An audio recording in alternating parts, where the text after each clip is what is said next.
sa imuhang nakita nga murag sa inyuhang pagtuki ini Sir John murag ang abilidad ini pang supervisor pod ang level ani Sir John no. Mao gyud. Ang ato ang radio teacher karong buntagan no, isa ka teacher 1 Garbo sa Tawagan Sur National High School. 5 years na siya in service ug mo discuss siya sa Synthesize essential information found in various sources. Walay lain ang atong radio teacher si Ma'am Maria Dayanti Ampig. Okay, Ma'am Ampig, imuhang oras. Good morning, dear students. How are you doing today? That's good to hear. Today is another day of learning and exploring English as you tune into MBN, the XMBFM 104.3 Sakto. Join me for another episode of learning with DepEd Pagadian, Edukasyon sa Kabataan. Pagpalambo sa salabutan, pinaagi sa kahanginan. This is Miss Maria Dayanti Ampig, your English radio teacher from Tawagan Sur National High School, making English easy and fun for you. Sa dili pa kita magsugod sa atong leksyon, I want you to do some stretching to boost your energy. O gihangi ko kamo sa pag-adto sa linaw o mabugno nga dapit aron hamugaway ang pagpamati sa atong leksyon karong buntaga. Make sure nga nakakauna mo o nakapamainit kay ang batang busog, himsog o sa pagtuon na ay kusog. Are you ready? In your past lesson, you have learned about reference materials found in the internet that can provide you information with almost any subject in which you are interested in. You have also learned other platforms such as articles and blogs as useful sources of information. However, kinahanglan natong huna-hunaon nga dili tanan mabasa ug makita gikan niini nga mga sources sakto or factual. Mao nang dapat critical thinkers ta. Dili ta dapat motuo dayon or mo react dayon sa atong mga nakita ug nabati sa internet. Angay natong pilion unsay mga useful materials. So today, we will talk about synthesizing essential information found in various sources. Are you ready? Okay, palihog og kuha sa inyong ballpen, module o papel, and let's get started. In synthesizing essential information, atong i-consider ang atong kuhaan ng impormasyon. I will mention words and try to identify if the following are considered as sources of information. 1. Magazine. 2. Your own senses. 3. Television or radio. 4. Internet. 5. Articles. 6. Imagination or infatuation. 7. Paper and pen. 8. Pamphlets. 9. Monographs. 10. The people around you. Now, let us try to see if you were able to identify it correctly. Una, ang magazine. Is it a source of information? Yes, you're right. Ang magazine, usa ka source of information, kay usa kini sa koleksyon sa mga articles o images sa nagkalain-laing topic na maoy uso og mga bag-ong panghitabo or issues. Ikaduha, your own senses. Is it a source of information? No! Dili kini source of information. Pero, ang atong senses, specifically, ang atong mata o dalunggan, mao ang receptive o naay kakayahang modawat sa information. Unsay function sa mata o dalunggan? Tama! Ang mata para makita o mabasa ug ang dalunggan para maminaw sa mga information. Ikatulo, television or radio. Correct! Ang television or TV o radyo appeal sa sources of information. Pareha karon, naminaw mo sa radio o magkuha og impormasyon para bisan naa mo sa inyong mga balay na amoy makatunan. Number 4, Internet. Yes, correct. It's our common source of information. 5, Articles. Tama! Mao kini ang atong mabasa sa mga newspapers and blogs from the internet. 6, Imagination or infatuation. No! Tungod kay ang atong imahinasyon o infatuation mugna lamang o gitawag natong katang isip nga nakabase sa emosyon. When we are going to talk about source of information, it should convey facts from real people, thing, or place from which information is obtained. Did you get it? Very good. 7, Paper and pen. Dili, but you can write information using this. 8, How about pamphlets? Obviously, yes. Aduna kini mga impormasyon kabahin sa mga gisgutan sulod niini. Ang monographs kaha source of information? The answer is yes. Ang monograph is detailed scholarly piece of writing on a specific subject. Example of this is a book on how human body uses vitamin D, which is a source of information sa mga nagtuon ana nga topic. And the last item, people around you, makonsider ba sila as source? Are you sure with your answer? The correct answer is yes. People around you, kung mga tao sa inyong palibot, are primary source of information. Tungod kay pwede nimo sila i-interview labaw na tong mga naay kalabutan sa usa ka event, such as witnesses, experts, and prominent people. Who got perfect? Very good. I know all of you got it. Can you give other sources of information? All right. Karon, kay kabalo naman mo sa lain-laing sources of information, let us go deeper about synthesizing essential information. Unsay buot ipasabot sa pag-synthesize sa essential information? When we say synthesizing essential information, it means pagkuha o pagtapok sa mga impormasyon gikan sa nagkalain-laing sources aron makahimo og bag-ong kinatibuk ang punto. And this is beneficial as you develop your reading comprehension as well as writing skills for your reports and while doing research. To do this, there are things that we must consider and skills to develop. Since we are going to gather details, may it be factual or not, you must always review the sources and annotate them to avoid plagiarism. Familiar pa mo unsa kining plagiarism? Tama! Mao kini ang paggamit, pagkuha o pag-angkon sa ideya o mga buhat nga walay pananghid o pagtugot sa mga nanag-iya niini. Hinumdumi kanunay nga this is punishable by the law. So, one must use or practice proper citation to recognize the author. Angay usab nato mahibaluan nga adunay mga skills that we must develop in synthesizing. Unsa man kini? First is to distinguish the difference between main idea and significant details in the text you are reading to avoid getting the unwanted ideas.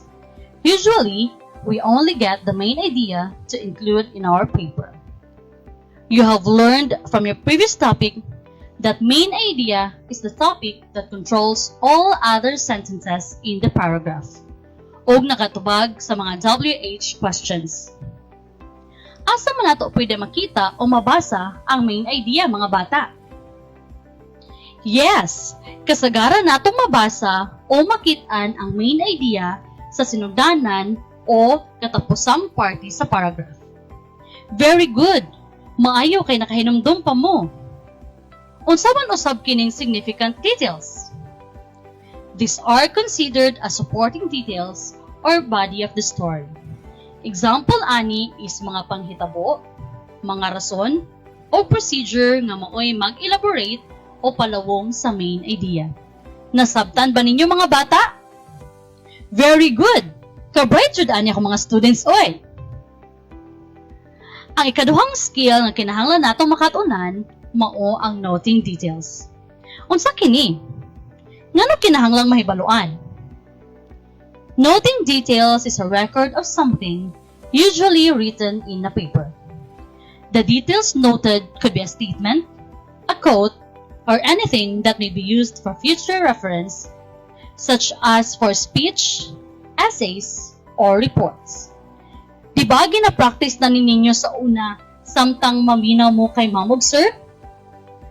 Ginasulat ninyo sa inyong mga notebook ang mga importanteng butang nga gisulti o gitudlo sa inyong mga subject teachers para inyong tun-an. This time, I am going to read an article and try to take note the important details that you will find. The article can be found in your module. So open your modules on page 3. What is it nga part? Samtang magbasa ko, sabayi usab ko sa pagbasa. Are you ready? The headline is, Pacquiao is the best in the world FWB. Las Vegas, Filipino boxer Manny Pacquiao was named here on October 7, 2007 by FWB as the best boxer in the world for 2007. Pacquiao's superior hand speed and hard punches put a stop to the boxing career of Mexican fighter Marco Antonio Barrera. Were you able to note important details from the article? Let us check by answering the WH questions. When was it announced? October 7, 2007. Very good! What is awarded to Pacquiao? Best in the world. Excellent! Where did it happen? Las Vegas. Great!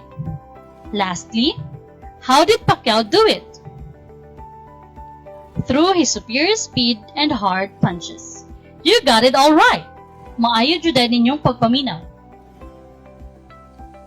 Next thing to consider and develop in synthesizing essential information is summarizing a text. Unsa man kini? Summarizing a text means to reduce a text to its main idea and necessary information. In relation to noting details, those details will be used in summarizing a text.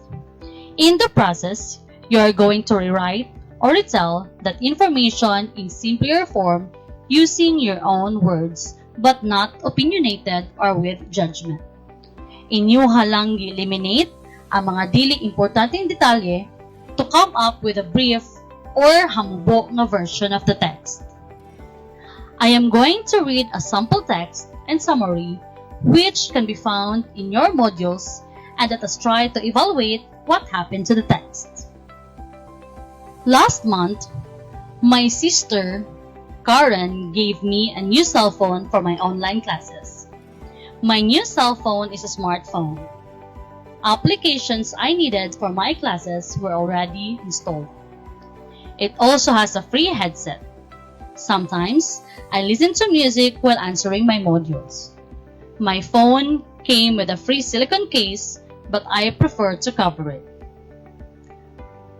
Of course, my favorite anime character is my wallpaper.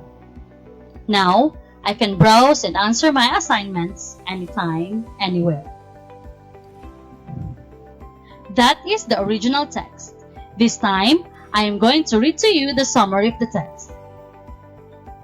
Last month, Karen gave her younger sister a smartphone for her online classes. All applications needed for her assignments were already installed, so that she can browse anytime, anywhere.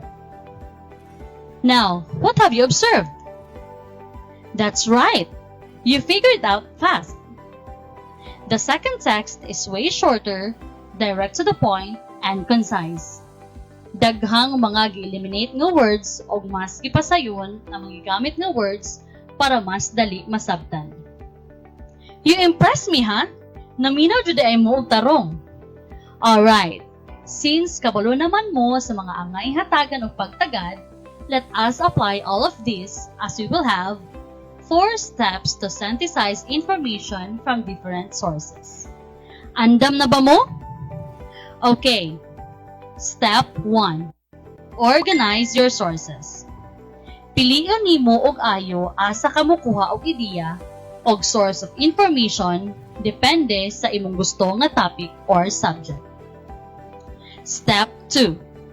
Outline your structure. Note on the important details gikan sa mga sources nga imong gipili o grupuhon nimo ang matag ideya base sa iyang gamit o importansya. Step 3.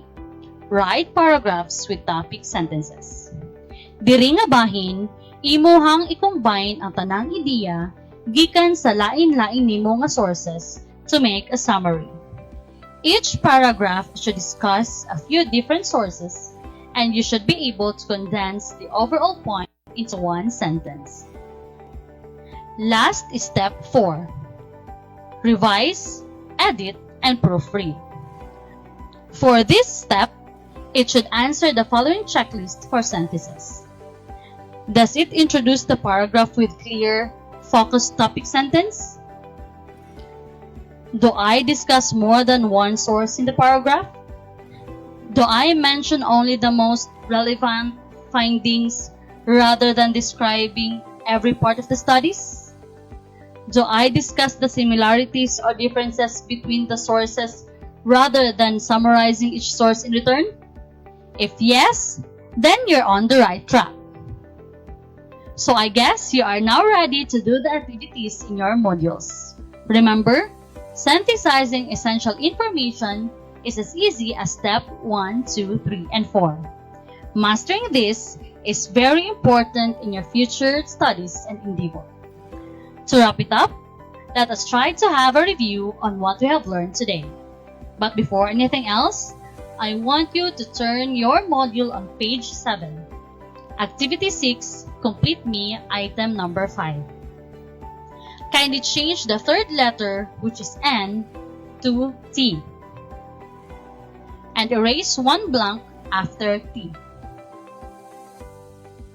To make it as C, blank, T, blank, blank, blank, blank, N. Now, let us try to answer number 1 in activity 6 in your module. What 7-letter word wherein M is the third letter and R as the second to the last, which also means retaining the key points of the text by using your own words? What is the answer? It's summary. You're really working hard today. Now, do items 2 to 5. I know you can be better on it. Since we do not have much time, I want you to continue answering your modules. Confident ko nga kaya na ninyo ansiran kaya na-explain naman nato o nasabtan ang mga konsepto sa atong leksyon. I hope all of you have enjoyed our lesson today as much as I did. Thank you very much for spending your time in this learning journey with me. Salamat kaayo og padayon sa atong pagtuon sa subject nga English. Pinaagi sa pagpaminaw sa atong programa sa DepEd Pagadian, Edukasyon sa Kabataan. Pagpalambo sa salabutan, pinaagi sa kahanginan. Kada Webes, alas 8 hangtod alas 9 sa buntag. Once again, this is your radio teacher, Diane, making English easy and fun for you. Good day, and to God be all the glory. Congratulations, Ma'am Ampig, sa imuhang maanindot nga informasyon nga gihatag sa ato ang mga kabataan. Yes, congratulations, Ma'am Yan. Ako aning amiga partner. Yes, but Tawagan ba ya? yes, diha man lay kagikan partner, no? Yes, So, shout out sa tanang teacher sa Tawagan Sur National High School headed by our friend na principal, Ma'am Christina Parot. Hello, good morning yung tanan. Hi, Ma'am Bet Maata. Good morning. good morning. O good morning usab sa ato ang mga